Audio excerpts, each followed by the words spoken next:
ماذا يصنع الإجماع؟ الإجماع يحسم الخلاف. الإجماع إيش يفعل؟ يحسم الخلاف، هذا أمر. وأمر ثاني أنه يغلق على من سيأتي بعد أن يخالف.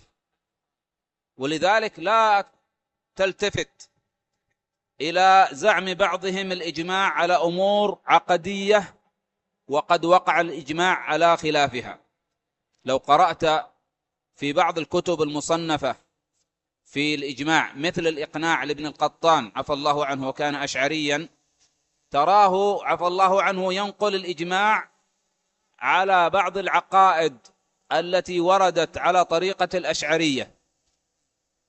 طيب، فيقول مثلا: أجمعوا أن الله عز وجل ليس بجسم، وأنه ليس في جهة.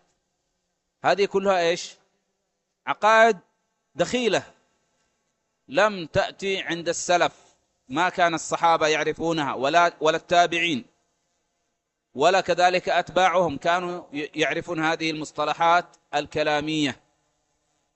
فما ذكره عفى الله عنه ليس بصحيح، انتبهوا. فإذا لابد أن يكون هذا الإجماع ماذا؟ بعد عهد النبي عليه الصلاة والسلام، ولا تلتفت كما قلنا إلى ما قد ربما يخالف بعد ذلك. إذن فائدة الإجماع أنه يحسم الخلاف ويغلق الأبواب في وجه من يريد